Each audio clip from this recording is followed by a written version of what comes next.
Alrighty. Appreciate everybody for joining us today. We're going to be covering mid-year tax moves that you should consider right now, where we'll give you a few key and actionable strategies to help you plan for your future. And for those of you joining us for the first time, Alfonso is a flat fee wealth advisory platform. And of course, taxes are a huge piece of that. My name is Mike O'Connor. I'm part of the growth team here at Alfonso, and I've been in tech and working at startups for over 5 years now, from bootstrapped small teams to Series C and beyond. Um, Obviously, if you have any questions, feel free to put them in the chat throughout the presentation, and we'll be answering questions at the end. Our speaker today is Rupesh.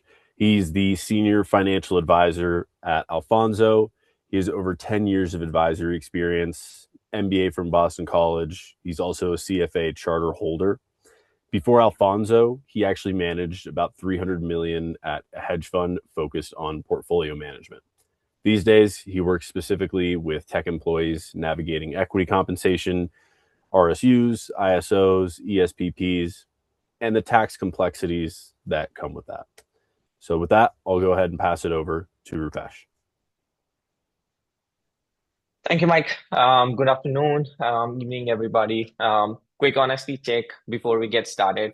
If I say media tax tips right now, what comes to your mind? Most of the people will probably think of maxing out their 401k, check their withholdings, or maybe harvest one or two losses before the new year's end. And that's about it. Today, we go beyond an obvious and talks about 6 structural moves, the kind that you need to do and set it up as soon as possible, which could be before your next vest major or your any liquidity events. Think of it as a checklist, or think of it less as a checklist, but is more like a decision tree that you have to kind of take step by step. So let's go and get deep dive into it.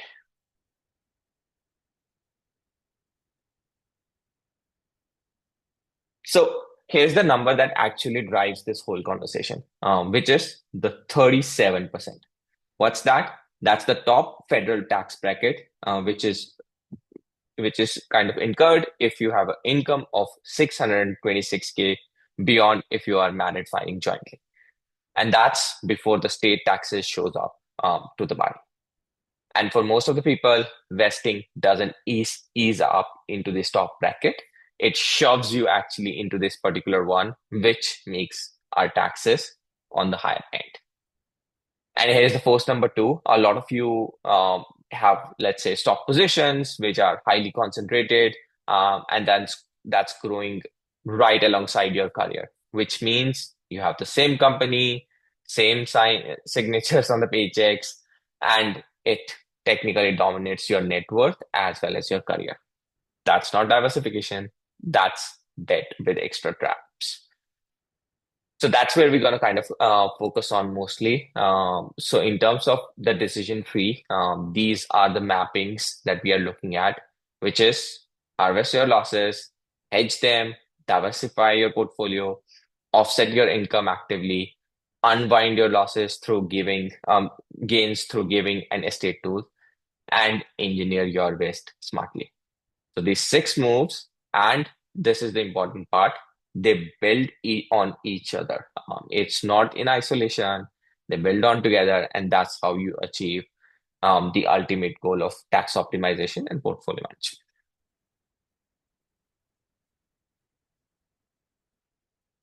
So let's talk about the first move, which is direct indexing. So here, what happens is instead of buying an index fund, which is just one ticker, one price, you buy individual stocks inside the index, which is directly into your own account. Same exposure, just 300 or more individual investments inside your portfolio. Now, why does that matter? Because in any given year, some of the positions that are down, even while the index is overall up, you can harvest losses on them if you hold them individually. However, if you hold an ETF, you cannot touch those losses. these are locked inside the fund wrapper. While in direct indexing, you just sell those things out, bank the losses, buy some similar stocks in those particular exposure area. What are you getting? You're getting the market returns and you are getting the tax loss harvested, which you can offset either with your income or with excess capital gains. One rule here to kind of consider is the wash sale rule, which is set by the IRS. The IRS in this case doesn't care which account you kind of purchase or sell stock, as long as it's less than 30 days in terms of buying and selling of the same particular index, those losses get deferred. So let's talk about the second move. It is for the stocks that you can't sell yet because let's say there is a lockup period, there is an insider window, or honestly, just a conviction that you have in the stock, but you want it protected as well. So there are two tools that we need to kind of consider here. The first is the zero cost dollar, which is using the options where you buy a protective put, which is a put option, which protects your stock value from going down. And how you fund it, you pay it by selling a covered call, which is another kind of call option, which caps your gain, but also generate incomes for you to kind of buy that protective put. So in this scenario, what you're doing is you are downsizing your cap for the losses. You are, to a certain extent, also keeping a cap on your gains as well, to a certain extent. But critically, you are actually making it a very solid plan in terms of the hedging without any taxes incurred in that particular day. So basically, you are creating a liquidity for yourself uh, and locking in the prices for your stock without any kind of tax event. The second way to kind of do about it is called PVF, which is called prepaid variable forward. This is something you would get out from your brokerage account. How it kind of works is you get cash today for the stock position that you hold, which could be often around 75 to 90% of the dollar value position of your current stock. How it works is you deliver those actual shares at a later date based on the contract which you kind of agree on. So what you have done here is you have monetized the position. Let's say you wanted some money to purchase your home, or you were just not comfortable with the concentrated position, but you didn't want to pay taxes on it. So you have monetized the position without actually selling the particular stock. So the distinction that trips up most of the people between these two is while collar, which we discussed around options, is actually more about protecting what you have, while a PVF, which is a prepaid variable forward, gives you the liquidity right now. And you will figure out the shares later because ultimately you have to kind of either settle with this kind of contract in cash or you give the shares that you held at that point in the contract. So it depends ultimately on your style and basically what you need at that particular point of time.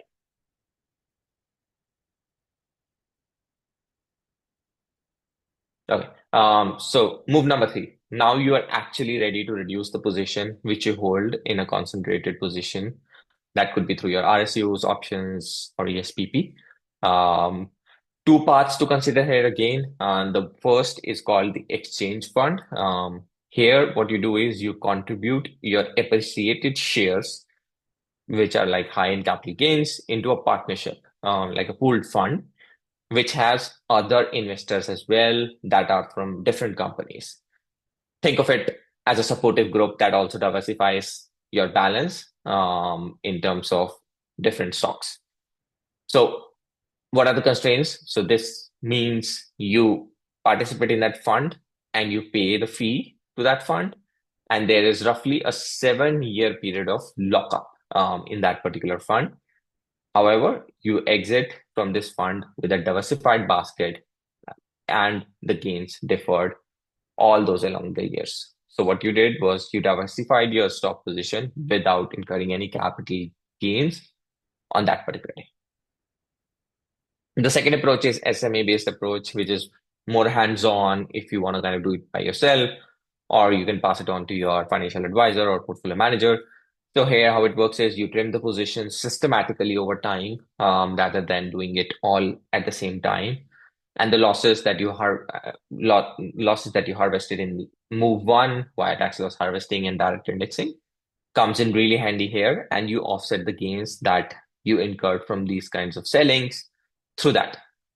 Given it's a multi-year window, you kind of defer those gains and offset those gains with the losses throughout the period. This means more control, but obviously it needs more scale to be that kind of worthy of complexity, because it involves different set of modelings, different set of portfolio managements as well. So which one to consider? So exchange funds actually need accreditation. That means you need to be accredited investor. They generally cost higher, with fees can be as high as 1% of your portfolio. They have long lockup period, which is around 7 years, and you're giving up the control completely of your stocks, because once they're in the fund, you cannot do anything about that. So if any of these things are deal breaker for you, you are in the SMA territory. Um, so the final answer varies. There are other factors also that can vary as well. Let's say your tax bracket, your financial goals, your liquidity needs. So in this case, neither one of is correct. They're just built for different people, but different situations, and obviously with different outcomes.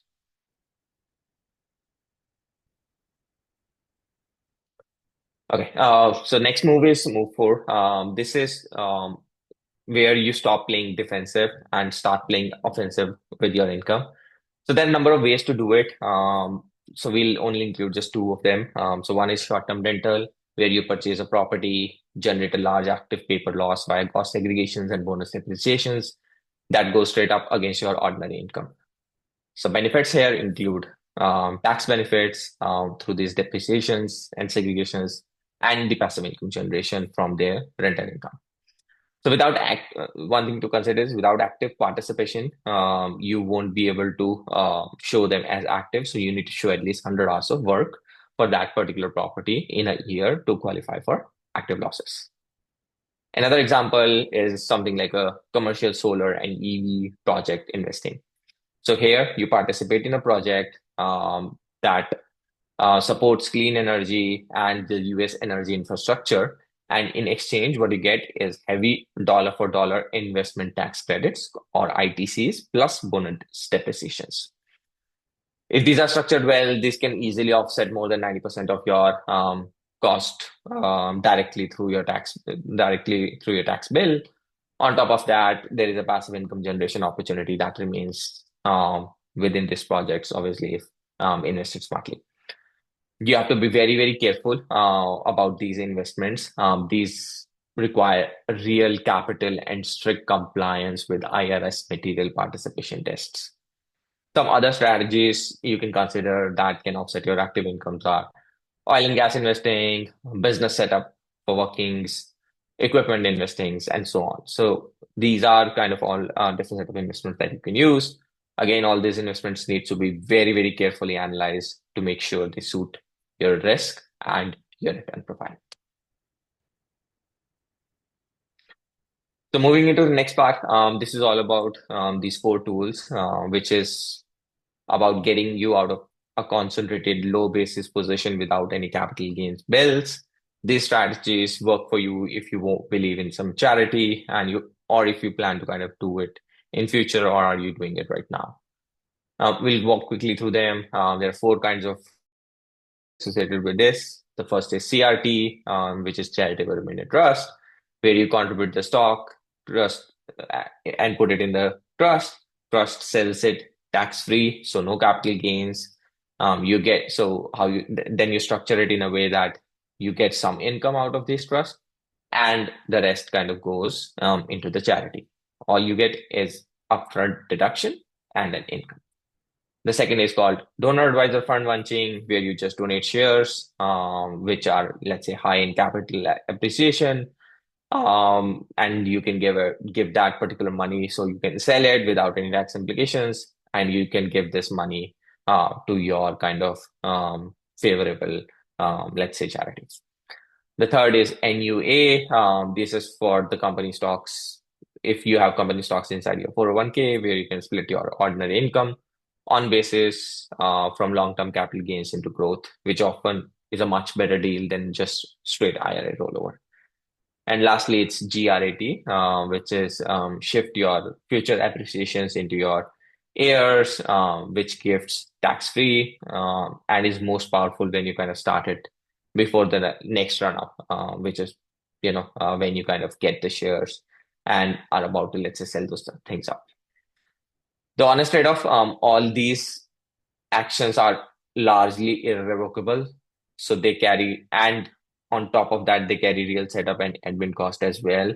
And they fit only with people that have like philanthropic or legacy kind of intent. So the last one, which is less which product and more is which period. Here, the thing that nobody tells you about vesting is the flat 22% supplemental withholding that you generally have on your RSUs versus your actual 37 marginal rate is a visible problem. A lot of people sees this as a gap on their pay stub, but actually very few know how to tackle this most efficiently. For instance, very few people know that the tax withholding via the employer is actually distributed evenly throughout the year rather than the period in which the withholding happened.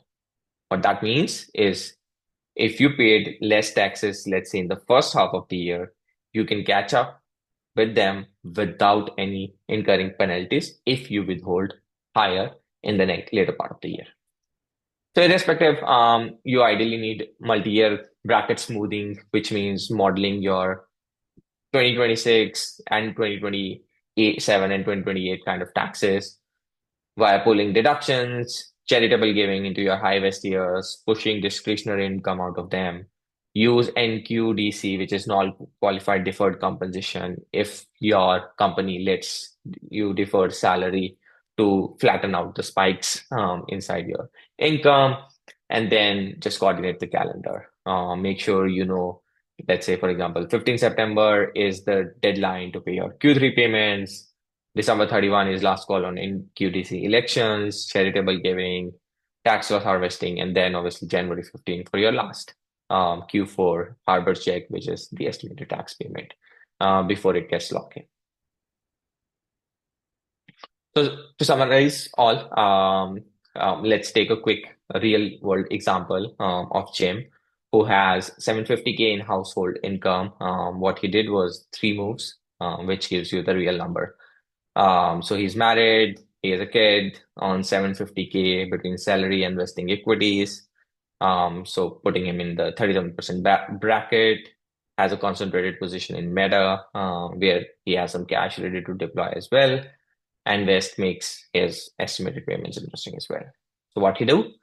He invests $200K in direct indexing, where that SMA excludes Meta specifically, and the portfolio harvests 10% of the value in the year one, which is roughly $20,000 in losses.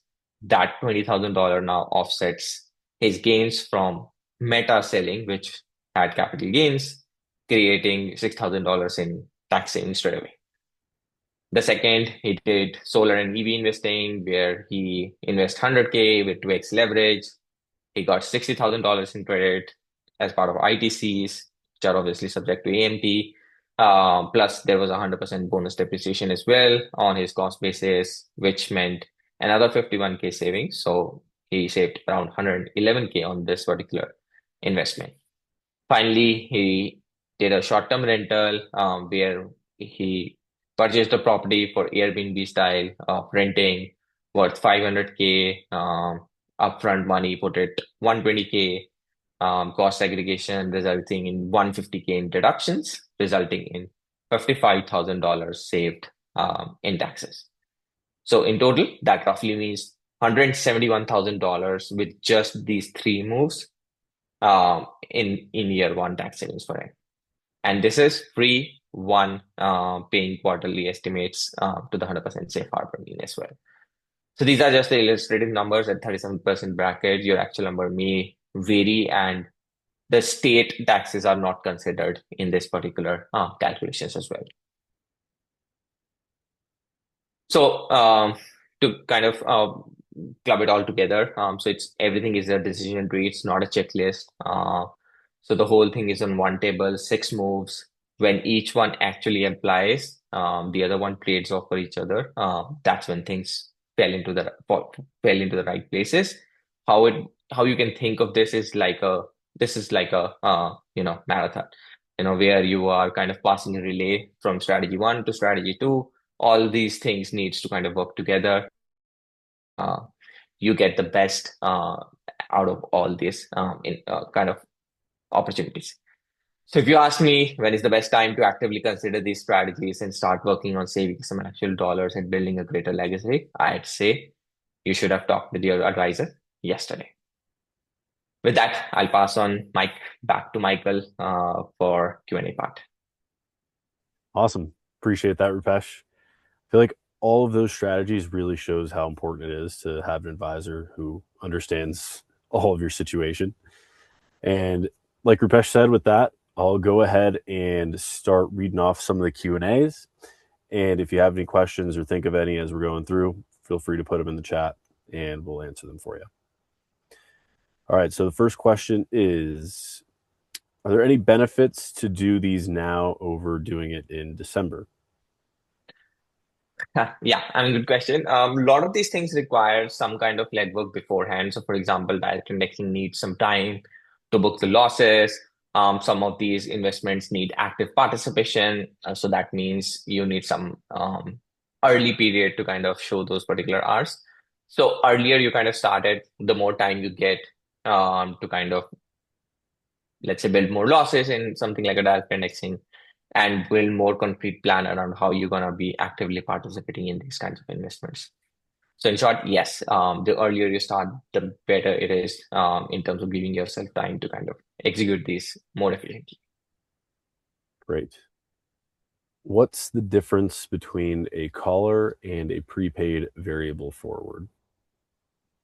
So yeah, I mean, collar is something that you use it with options where you buy a protective put and a covered call. But what you're doing is you are effectively putting a cap and a kind of collar in terms of your gains and losses. So it will always be around that particular level. That is generally used when you fear, okay, your stock might go down and you want protection, but you don't want to sell your stock. So that's when you do something like that versus prepaid variable forward is like a contract where you would say, okay, I'll sell you my shares 1 year down the line, you pay me today. And then whatever happens for the stock after 1 year, you either settle it through cash or you actually deliver your shares. So the goal here is to kind of get the liquidity today. So they pay you upfront, which is roughly 75 to 90 cents on the dollar for your particular shares. Got it. How much of an opportunity are we looking at for STR/solar? How much paper loss is it worth the time? Yeah, I mean, it kind of depends upon your state, in which you kind of live, your tax bracket, those kind of things matter. But in general, what we have seen is with something like a solar, the the potential for getting the tax benefit is huge upfront. So what we have seen is most of the times you would get 100% of your investment money back in taxes in the year one, and then it's pure income generation from that particular project. While something like a STR, you would get probably 60 to 70% of your money back in the year one when you kind of invest. And Mhm. then there are obviously multiple gains we are looking at because you own the property, so there is a capital appreciation on that as well as the rental income. So the income opportunities from something like STR is way higher than I would say probably in a project like a solar. And the last one, as of right now, is what does NUA mean? So basically, it's a kind of a trust that you would set up, and it's generally for people who have the stocks in a 401k. So there are very few companies which actually provide, let's say, stock in their 401k plan. So how it kind of works is, so you can generally split your, ordinary income on the basis from long-term capital gain on the growth. So what you are doing is essentially you are deferring your capital gains within the 401k so that whenever you do a rollover, you don't have to pay huge capital gains when that kind of happens. So you're kind of deferring it, and then eventually, obviously, you all so the taxes are most of the taxes in 401k are brutal. You have to pay the taxes in the end. But here, you just keep on deferring. And let's say if in any given year you are coming in the low tax bracket, then you can actually do a rollover, and that would mean, much lower taxes on it rather than, let's say, you would have ended up paying higher capital gains or just like income taxes on it. Got it. All right. Looks like that's going to be it for questions. So that'll be it for today. We'll be sending out an email with the recording in about an hour or so by the end of the day at the very least. And there'll also be a time or a link on there to schedule a time with one of our advisors so you can ask them if these strategies